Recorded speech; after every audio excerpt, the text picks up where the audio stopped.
SCP-1036 Containment Class Euclid. Special Containment Procedures.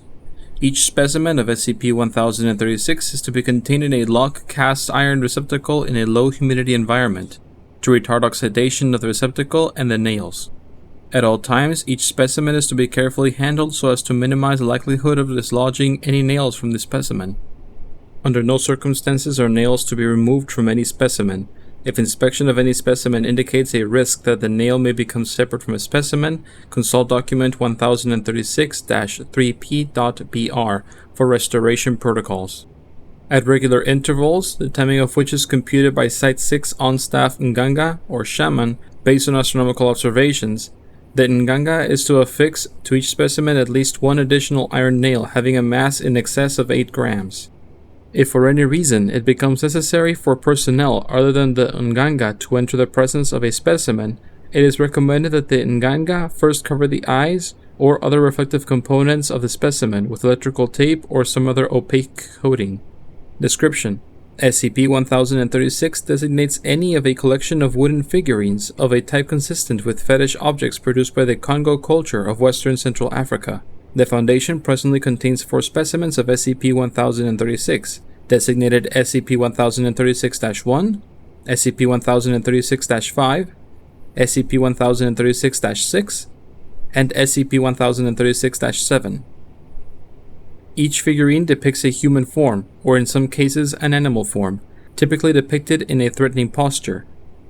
Each specimen is composed of African tropical hardwood and decorated with materials such as camwood powder, resins, and vegetable fiber, such as Rafa palm fronds. Each specimen includes a component, typically the eyes or abdomen, made of shiny or reflective material such as polished silver, affixed to the specimen with tree gum.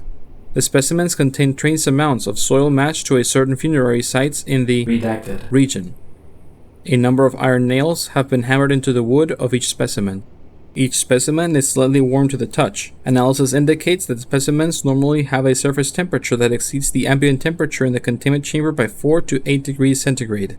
However, observation log 1036-986-B.233 indicates that immediately prior to event Kalazima-1, the surface temperature of SCP-1036-3 spiked by at least 90 degrees centigrade within less than 4 seconds before observation was interrupted.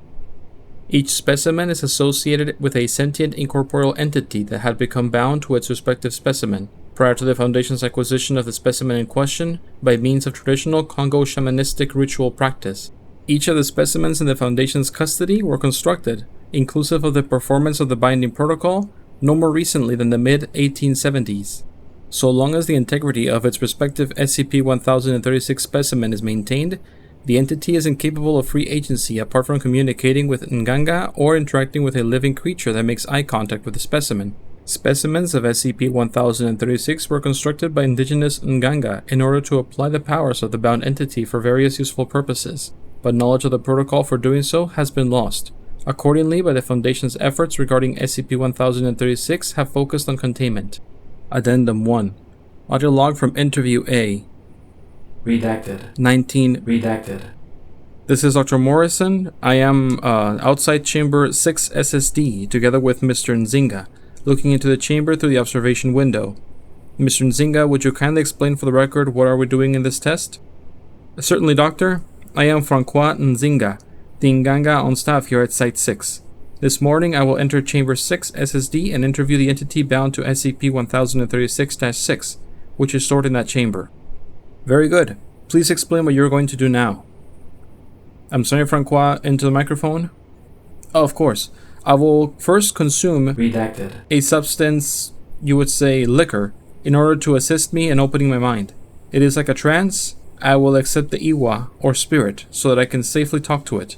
I will then open the receptacle that contains SCP-1036-6. Will this be, safe for you? Yes. You may proceed. Mr. Nzinga, are you now ready? Yes, Doctor, I apologize for not being responsive while I prepared myself. I am now ready. I am now removing SCP-1036-6 from the safe. I am about to look into the eyes of SCP-1036-6 in order to address the Nkisi. It's, I am Francois Nzanga, shaman of the... Redacted. Who am I addressing? I am Kul Mbepa Afula, you motherless bastard. Release me, or I will make you. I command you to speak respectfully. Why are you imprisoned in this object? The witch doctor trapped me with iron. Once I get out, I will vow I shall, again, speak respectfully. How long ago were you imprisoned?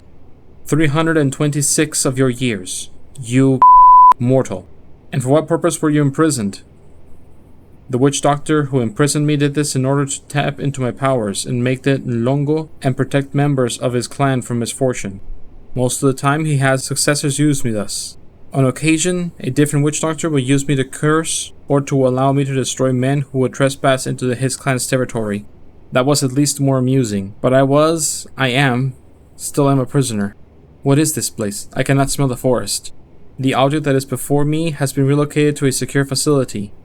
Can you tell me how to use your power to make the Nlongo? Why would I do that? You cannot compel me to teach you. You ignorant. Release me. Who is behind the glass wall? Pay no attention to that. You will respond when I address you. When did... Zinga, you were right in there? I will be. Wait, don't look at the... Let me get you out of there, Francois. Bill, open the room. He told me before not to. I think he's swallowing his own tongue. He needs medical attention. Francois, do not look. Video recording indicates that Dr. Morrison achieves eye contact with SCP-1036-6 for a moment while trying to triage Mr. Nzinga, whereupon Dr. Morrison violently lurches towards SCP-1036-6 and attempts to grasp one of its nails before being tranquilized and subdued by Agent Lopez. Mr. Nzinga recovers and leaves the observation chamber. Mr. Nzinga reports that the binding of SCP-1036-6 entity to SCP-1036-6 is intact, but recommends that Dr. Morrison be maintained in a sedated state. Addendum 2. Interview Log Redacted. 19. Redacted. Event Kalazima 1. Begin recording. Agent Lee, I am here to take you on a debrief about the loss of SCP-1036-2, -3, and -4. We are designating the episode as Event Kalazima 1. Loss of goddamn. It looked to me like we lost everything in the southeast wing. How many people made it out? 3, including you. You're the only one that we can interview. I'm going to need you to be precise for the record. Okay. One of D's was there to change the monitors on SCP-1036-3's box. This was D4933? That's right. The normal maintenance protocol is that the duty witch doctor, it was supposed to be Pierre Konovum, but his daughter was having a baby. The witch doctor goes in first, covers up the shiny bits, and then gives us the all clear. But Pierre wasn't there, so Terry made a judgment call and just sent D4933 in there with a blindfold on, as a precaution against influence by SCP-1036-3's entity? Yeah, we had done that before, in the time period between when John Boomba, when he left our service and when Pierre joined us. And then what happened? So D4933 was blindfolded, and when he was reaching around inside the box to find the thermometer, he must have bumped the statuette or something, and a nail fell out. And then D4933 just started to, thrash around. He was yelling and waving his arms around like he was on fire or something, and he knocked over the boxes for SCP-1036-2 and SCP-1036-4. So I immediately sealed the chamber door from the outside and I hit the button to close the blinds of the observation window. Did anything come out of the chamber? No, the door was sealed, but Agent Knorr, who was next to me, started smashing his head into the observation window over and over until the glass and blood was all over. And Dr. DiPiano, who was at the end of the hall, had what looked like a seizure, and then he started biting his own fingers off. Was that the point when you retreated to the control center? I think so. I tried to make my way back down the south corridor to checkpoint C to close the blast doors. Agent Magrowski was there. He had stabbed himself in the eyes and stomach with a pair of scissors. He tried to attack me, but he slipped on the blood. He was yelling something that sounded like Kindoki? I tried to activate the sprinklers and the general anesthetic respirators to keep anybody else from hurting themselves. I guess it worked because I blacked out a minute later. According to the log, the respirators went online at 18:37 and 20 seconds. Did Pete make it? Pete, I'm afraid not. Agent Foy's body was found in the garbage. Cause of death? Looks like he drank about 2 liters of gasoline. What did you do when you regained consciousness? I bound up the wound in my shoulder where somebody had bit me, and then I went back to the SCP-1036 containment chamber. The statues were smashed into about 1 million pieces, and it looked like D4933 had stuck a lot of the nails into himself. Look, Doctor, whatever was in these statues that made everybody do stuff, is it still in here? There's no sign of that. We had MTF MU-13 come through and give the all clear. Footnotes. It is not known whether any indigenous Nganga, other than those employed by the Foundation, are still extant in Central Africa, and thus capable of performing the binding ceremony to create additional instances of SCP-1036. In order to reduce the likelihood of this, Foundation agents have encouraged the deforestation of Redacted. and the removal of indigenous traditional societies from that area.